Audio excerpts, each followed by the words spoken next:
foco de preocupación por el riesgo para la población civil lo constituye Mosul.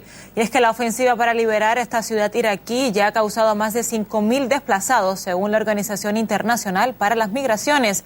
Vamos a analizar a fondo esta cuestión con nuestra compañera Victoria Aramburu, quien ya está en nuestro estudio para ampliarnos todos estos datos. Hola, ¿qué tal, Vicky? Amplíanos, por favor, ¿qué pasa ahora en Mosul? ¿Hay cierto paralelismo con lo que sucede en Alepo? Cierto paralelismo entre dos situaciones que, si bien tienen obviamente sus detalles diferentes, son muy parecidas. Estamos hablando de Alepo en Siria y de Mosul en Irak. Sobre todo la diferencia se da en la postura que tiene la coalición internacional respecto de la población civil, que finalmente hemos acordado que es la que más sufre en cualquier tipo de guerra. Ahora, ¿por qué es tan importante Mosul? En principio estamos hablando de Irak, de la segunda ciudad más importante de este país, que actualmente se encuentra en pleno dominio del Estado Islámico. Es uno de los bastiones fundamentales de los terroristas. Está siendo, llevada a cabo una ofensiva en la que actúan en tándem tanto los kurdos como el ejército iraquí y obviamente, como decíamos recién, la coalición internacional liderada por los Estados Unidos, pero también conformada por países como Francia, Italia, Gran Bretaña y otros países de Occidente. Ahora, hablamos de Estados Unidos y es que tiene un papel fundamental en esta operación que defiende férreamente. Sí, públicamente ha dicho la administración de Barack Obama que no tiene ningún sentido aplazar esta ofensiva contra el Estado Islámico porque, según argumentan, siempre han matado civiles. Entonces, aplazar esta operación por la preocupación sobre las condiciones humanitarias no tiene ningún sentido, a pesar de que la ONU ya ha advertido que 1,5 millones de personas, 1,5 millones de civiles se encuentran en riesgo, y en lo que va de la ofensiva ya son 5.000 las personas que han sido desplazadas. Otra de las cosas llamativas tiene que ver con otra propia declaración del Departamento de Defensa de los Estados Unidos, quien reconoce que el Estado Islámico utiliza a los civiles como escudos humanos. O sea, llamativo. Dicen públicamente que retienen contra su voluntad a la población civil y que también la utilizan como escudos humanos, y sin embargo no tiene sentido postergar la ofensiva que los pone en riesgo. Ahora, hablábamos de una política de doble rasero, hablábamos de un doble discurso. Es interesante escuchar lo que opinaba John Kerry, el secretario de Estado de los Estados Unidos, respecto a la población civil, pero en el caso de Alepo, y aquí viene la comparación. Te invito, Eliana, a que lo escuchemos juntos. Vamos a oírla.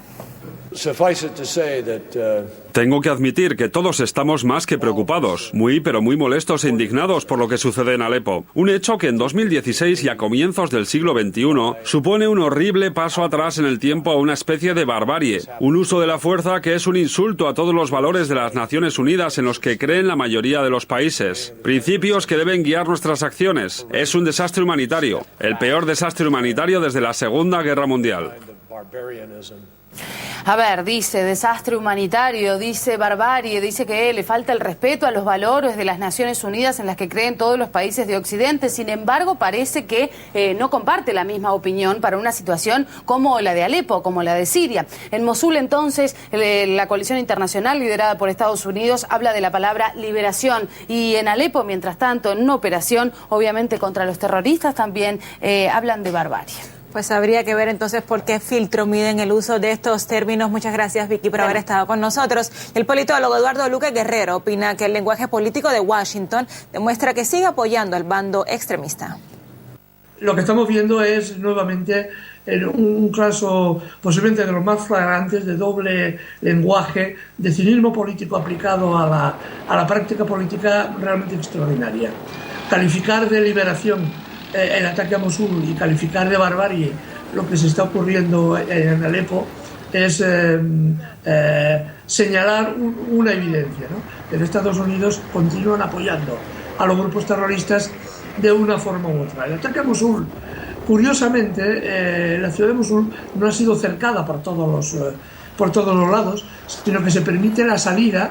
Hay una carretera de salida muy amplia que se permite, que se supone que será utilizada por las tropas del Daesh y del ISIS en un momento dado para escapar de la ciudad e incorporar estas tropas en el frente sirio. Los beneficiarios son siempre los grupos terroristas, porque en lugar de permitir, obligarles, influir para que abandonen Alepo definitivamente, que Alepo caerá en manos del ejército más tarde o más temprano, será más temprano que tarde. Lo que se intenta es prolongar el asedio para provocar el mayor sufrimiento posible y que los medios de difusión nos estén señalando una realidad que no es, ¿no? De que realmente en Mosul se está liberando la ciudad, mientras en Alepo se está cometiendo un crimen de lesa humanidad. Rusia presenta pruebas al embajador belga de los ataques aéreos realizados por aviones del país centroeuropeo en una localidad siria en las cercanías de Alepo. El representante ha sido citado en el Ministerio de Relaciones Exteriores en Moscú. La diplomacia rusa sostiene que es desconcertante que el gobierno belga continúe negando la autoría del ataque del pasado 18 de octubre, que ocasionó la muerte de habitantes inocentes. Según un comunicado del Ministerio de Exteriores ruso, al agregado militar de Bélgica en Moscú también le fueron presentados los detalles del aspecto técnico del vuelo de 2 cazas F-16. Por su parte, el ministro de Defensa belga acusó a Moscú de haber fabricado la evidencia. Por otro lado, medios rusos que citan a una fuente del Servicio de Seguridad afirman que las aeronaves belgas realizaron el ataque bajo las órdenes y la supervisión de Estados Unidos. El asunto sirio ha sido fuente de división en la Unión Europea, como se puso de manifiesto en la cumbre del organismo celebrada en Bruselas.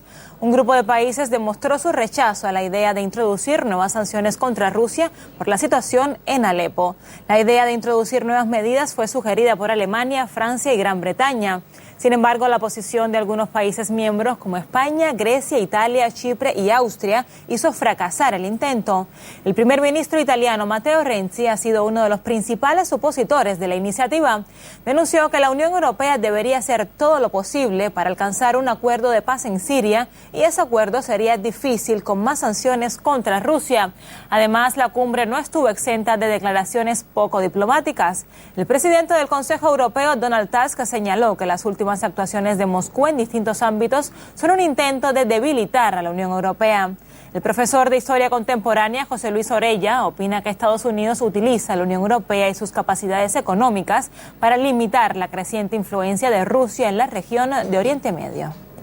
Desde luego, lo que no cabe duda es que el relanzamiento de Rusia como potencia pues está poniendo un poco nerviosos pues a ciertos intereses, ¿no? Sobre todo la labor de Estados Unidos y su apoyo al liderazgo de Arabia Saudí en la región, ¿no? La intervención que tiene Rusia, por lo tanto, en el Próximo Oriente, protegiendo los intereses del gobierno sirio en su lucha contra la revuelta yihadista que se está produciendo allí, desde luego descuaderna e impide ese nuevo orden mundial que se estaba estableciendo allí.